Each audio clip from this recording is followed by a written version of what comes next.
नमस्कार मंडळी, तर स्वागत आहे सगळ्यांचं माझ्या ब्लॉगमध्ये आणि सगळ्यांना श्री स्वामी समर्थ. तर 2 दिवस झाले आपले ब्लॉग आले नाही, कारण की समूची खूप तब्येत खराब आहे. 3 दिवस झाले आम्ही तिला नेऊन म्हणजे सकाळी नेतो संध्याकाळी घरी आणतो. तर आज तिला ॲडमिट करायला न्यायचे बघा. तर इकडं माझं चालू आहे, औषध गोळ्या भरलेले आहे इकडं आणि बाकीचे तिचे कपडे वगैरे भरते मी. और सर आजीनी समूला इकडं सांभाळती बघा, फिरवती. समू बरं आहे का बाई? आता थोडंसं बरं वाटतंय आणि ती आतापर्यंत रडतच होती. हे बघा तिला हातात सलाईन लावलेली आहे काल आणि खूप खोकला येतोय आणि खोकला आल्यालाच रडायला लागते बघा ती.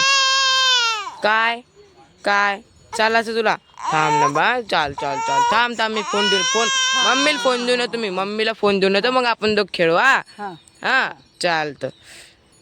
तर आली बघा गाडी न्यायला मला. आता चालू आम्ही सिल्लोडला संजीवनी हॉस्पिटलला. तर आईकडे देते मी समूला घ्यायला. तुम्ही बसा आता गाडीमध्ये, जा मग. ती पौराली समोर भोर चालली ती टोपी घ्या घालून थोडी.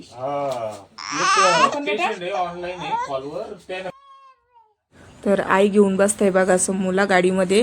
मी बाकीचं सामान वगैरे डिग्गीमध्ये टाकते, म्हणजे कसं ॲडमिट करायचं, म्हणजे सगळ्या आपल्या हुशारीनंच गेलेलं बरं. तिचे कपडे वगैरे घेतले मी आणि आमचे पण घेतले. म्हटलं किती दिवस राहायचं काम पडतं, किती दिवस नाही. आणि इकडं बघा मी, समू आणि आई चाललो आम्ही सिल्लोडला. तर हे आमच्या गावातलेच दादा आहे, तर त्यांची गाडी घेतली. आपल्या गाडीचं आर संपलेलं होतं, म्हणजे चालवायला चालत नव्हती बाहेर, त्याच्यामुळे काही घेतली नाही. सिल्लोडला नेऊन सोडलं बघा. तर आम्ही आता रस्त्यानंच होतो. खूप रडत होती समू, म्हणून समूचा काही व्हिडिओ घेतला नाही. आणि मला वाटलं की इथं लांबून आहे ना संजीवनी हॉस्पिटल अशी पाटी दिसली. म्हटलं दादा हेच हॉस्पिटल आहे. मग आम्ही गेलो त्या हॉस्पिटलमध्ये, तर तिथं कळालं की हा संजीवनी हॉस्पिटल म्हणजे दुसरा दवाखाना आहे ना, आम्हाला दुसऱ्या दवाखान्यात जायचं होतं. तर आम्ही मग परत त्या दादाला बोलून घेतलं आणि मग मोंढ्या नाक्यामधल्या संजीवनी हॉस्पिटलला गेलो. खूप परेशानी झाली बघा, इकडं तिकडं पळपळ आमची. तर आलो बघा ते आम्ही दुसऱ्या संजीवनी हॉस्पिटलला. या सरांचं नाव पंडित सर आहे. आणि आल्यानंतर कळालं की तर सरच नाही आहे. मग त्याच्यामुळं म्हटलं आता काय करावं काय नाही, पण ॲडमिट त्यांनी करून घेतलं. सर संध्याकाळी येईल म्हणे आणि लगेच समूला वाफ वगैरे द्यायला सुरुवात केली, कारण की खूप छाताड भरलेलं होतं. वाफ दिल्याच्या नंतर माझी समू अशी शांत एकटी पलंगावर झोपलेली होती आणि अलीकडे आम्ही दोघी बसलेलो बघा, आई मी. आणि त्या म्हणे की आता ती मस्त झोपन म्हणे 1-1.5 तास, नंतर परत आपण तिला मग औषध वगैरे देऊ. तर काय करा, सोनूच्या पप्पाला पण बोलवायला चांगलं वाटत नव्हतं, त्याच्यामुळं 3 दिवस पण हॉस्पिटलमध्ये आम्ही दोघीच थांबलेलो होतो बरं का. आणि तिला वाटतं माझी मम्मी माझ्या शेजारी झोपलेली पाहिजे, त्याच्यामुळं आम्ही तिच्या शेजारी असं भावलं ठेवलेलं होतं. आणि नंतर बघा आईने तिला हौशीसाठी मस्त जोडणी बांधली, जोडणीत टाकून चाललं होतं. तर आता वाजले बघा संध्याकाळचे 8:30-9 झाले असेल. आणि सकाळची मी नाही खूप उपाशीच होते आज, काही कारणाने आमचे काही डबे आले नाही. आणि आता आम्ही मेसचं मागवलेले बघा. तर आम्ही करतो आता जेवणं, दाखवते तुम्हाला. आणि समू पण आमच्यासोबत येते जेवायला, कारण की ती एकटी काही तिथं राहत नाही आणि मला पण एकटी काही धरत नाही. म्हटलं आई आपण दोघीजणी सोबत जेवणं करू. तर इकडे एक रूम आहे बघा, दाखवते समोरच्या कॅमेऱ्याने. तिकडे आता आम्ही जेवायला बसणार आहे. तर असं पार्सल आलेलं आहे बघा जेवायचं. हे हॉस्पिटलतर्फे राहतं. आम्हाला माहीतच नव्हतं, सकाळी आम्ही दोघी उपाशीच राहिलो, कारण की म्हणजे फ्री असतं. तर आम्ही सांगितलं दोघीजणी, मग त्यांनी आता काय काय दिलेलं आहे दाखवते मी तुम्हाला. सिस्टर म्हणे तुम्ही सकाळी बोलल्या नाही, सकाळी पण तुमचा डब्बा आला असता. आणि सोनूज पप्पाला काही काम निघलं, त्याच्यामुळे त्यांना म्हटलं जाऊ दे आम्ही खाऊन घेऊ दुसरं काही. पण इथं दूरपर्यंत बाकीचं काही मिळत नव्हतं, मग आम्ही काही वडापाव वगैरे खाऊनच दिवस काढला.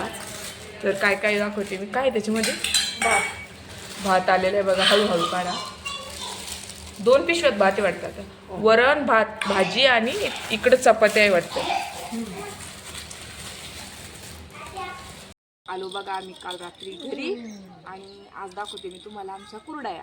तर हे बघा, जेव्हापासून गहू टाकली तेव्हापासून समूचं दुखतच होतं, त्याच्यामुळं माझं काही लक्ष देणं झालं नाही.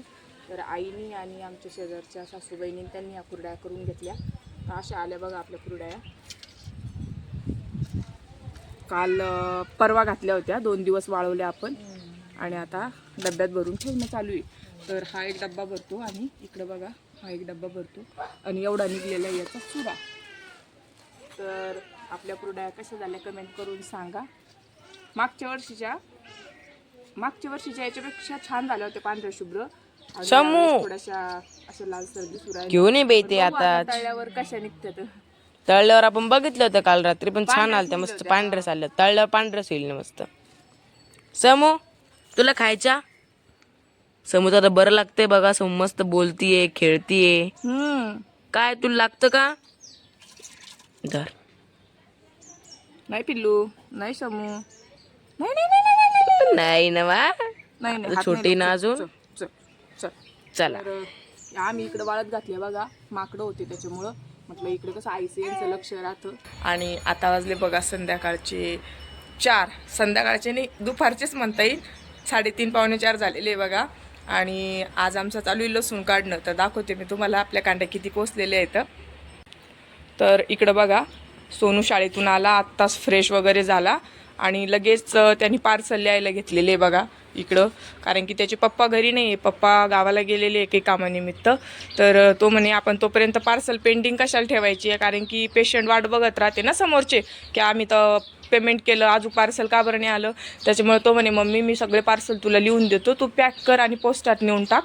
तर उद्या मी ते पार्सल पोस्टात नेऊन टाकणार आहे. तर सोनूचं अक्षर दाखवते मी तुम्हाला, आवडलं का सांगा ताई. हे बघा, हे असं अक्षर आहे सोनूचं. आमचा जो ॲड्रेस आहे तो लिहून ठेवतोय तो. मग त्याचे पप्पांनी जे फोटो टाकले ते ॲड्रेस तो वरती लिहिणार आहे एका साईडला. नंतर त्याच्यामध्ये आपण पाऊच टाकून त्याला कॅरीबॅगने वरून पॅक करत असतो. तर इकडं चालू आहे त्याचं काम. आणि घरामध्ये दिसत असेल तुम्हाला झोळणीमध्ये समू झोपलेली आहे. तर समूला छान बरं लागतंय बरं का ताई. मस्त बोलतीये, पप्पा बाबा दादा मस्त गप्पा मारल्या आणि खेळली पण छान ती. तर चांगलं वाटते मला. आणि ती फ्रेश झाली त्याच्यामुळं मला पण व्हिडिओ काढू वाटला, कारण की लेकराला बरं नसल्यावर कुठंच करमत नाही. तर ती बसलेली तिकडं, इकडं सोनू आणि आई बसलेली बघा. आणि मी चालले आता शेतामध्ये. मी येऊ सर थोडं लक्ष द्या तिच्याकडे दोघं पण. मी असे आत्ता गेले ना आत्ता आले. ठीक आहे. नाही ना, काढीत नाही बसत. तर घरी पण पेशंट चालू राहते, पेशंटला पण बघणं होतं आणि समूकडं बघणं होतं. आणि आई म्हणे की आता लसूण आपला काढायचा टाईम झाला म्हणे, तर मी आज काढून घेते. तर मी आता शेतात चालले बघा. तर चला, 4 वाजले तरी असं वाटतं की 2-3च वाजलेले. खूप ऊन आहे बघा, दिसत असेल तुम्हाला कडकड. आत्ता 12-1 वाजता गेले होते आई. आता किती काढला माहीत नाही मला, बघू आता. आणि खूप लांबून जाणं पडत होतं बघा ताई आपल्याला. तर खूप लांबून जाणं पडत होतं. तर आपलं आता शेत मोकळं झालेले दाखवते समोरच्या कॅमेऱ्याने तुम्हाला. आता डायरेक्ट सरळ जायचं लगे आपल्या शेतामध्ये. आता फिरत बसायचं काम नाही आहे. तर हे बघा चालले मी. हे बघा डायरेक्ट रस्ता आहे. आता सगळं मोकळं झालं.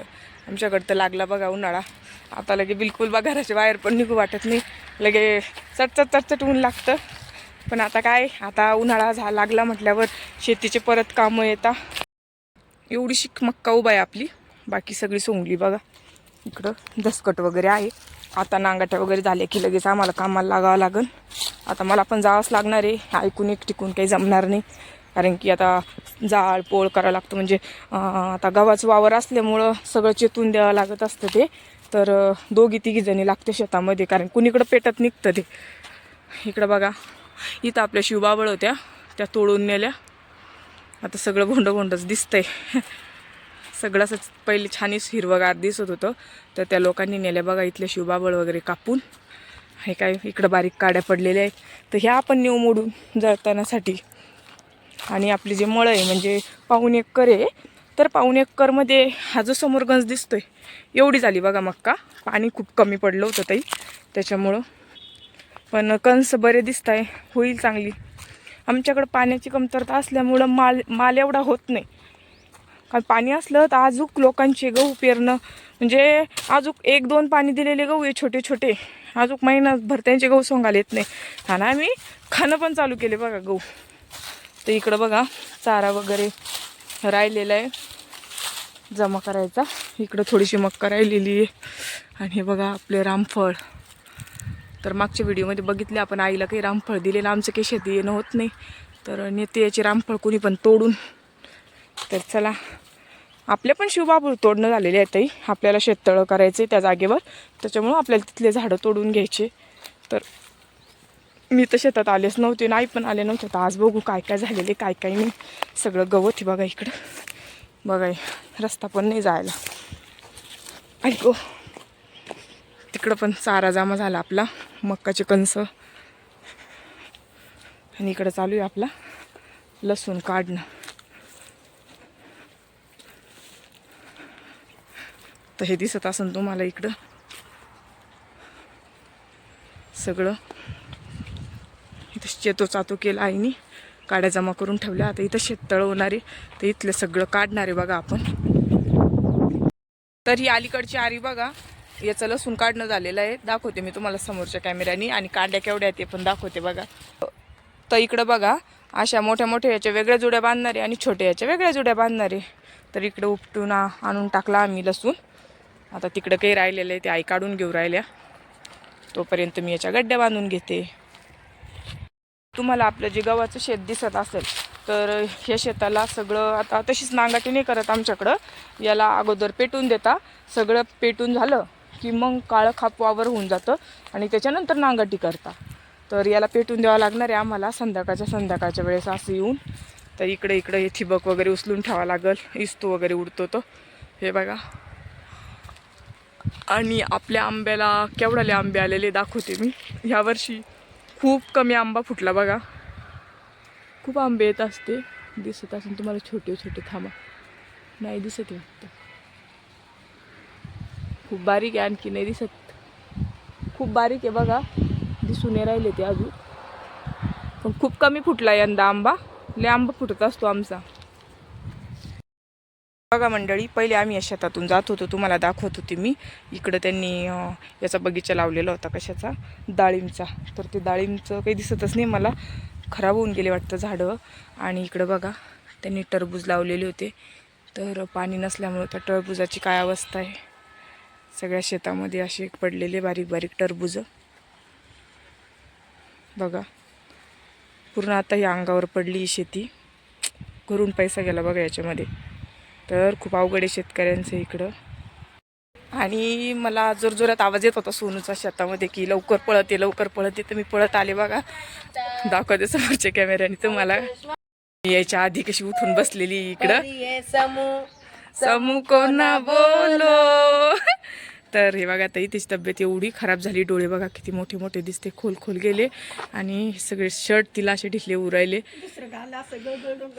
हा गळगळ. ती काय झालं, बिमार पडली. ते ड्रेस खराब झाले नाजूक, त्याच्यामध्ये अजून खराब दिसू राहिली बघा. आईचा चष्मा काढत होती का?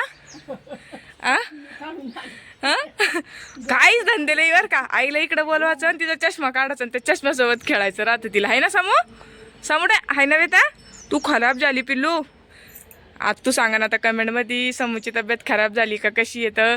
अजून समूला आपल्या इंजेक्शन चालूच आहे ताई, त्याच्यामुळे बघा तिच्या हातामध्ये सलाईनचं अजून लावलेलंच आहे. उद्याचे दिवस राहील, परवा काढून टाकावं लागेल बघा ते. तर इकडं सोनू घेऊन तिला बसलेला आहे. तो अर्ध्या रस्त्यामध्ये पळत आला, मम्मी तू लवकर ये लवकर ये. त्याच्यामुळं मग गड्ड्या बांधता बांधता पळत यावं लागलं मला घरी. आईन घेतलं तोपर्यंत तिला, आणि आता लगेच आले मी घरी. काय पिल्लू, आज तुला म्हणा माझी तब्येत खूप खराब झाली, मी आता काय काय खायला पाहिजे कमेंट करून सांगा माझ्या मम्मीला, मग माझी मम्मी मला बनवून देईन म्हणा. समू ए पिल्लू आहे, आज तुला पप्पा म्हणून दाखव. पप्पा पप्पा म्हण पिल्लू, म्हण पप्पा म्हण ना बेटा. ए सकाळची कशी म्हणत होती समू, म्हण ना. पप्पा पप्पा दादा दादा. पप्पा तर आता झोपेतून उठलेली बघा, ती काही बोलू नाही राहिली. आ बोलती का? बोल ना, बोल. पप्पा पप्पा पप्पा दादा. तर हा ड्रेस मागवलेला आहे आपण समूला ॲमेझॉनहून, आहे ना रे, फ्लिपकार्टहून. हां, तर हा ड्रेस मागवलेला आहे समूला फ्लिपकार्टहून. तर आज घातला आम्ही. कशी दिसते सांगा कमेंट करून. समू तुला आवडला समू? पाहून पप्पा दादा दादा पप्पा पप्पा पप्पा दादा दादा समू.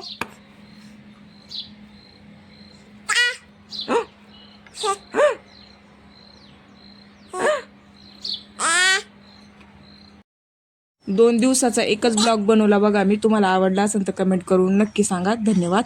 बाय.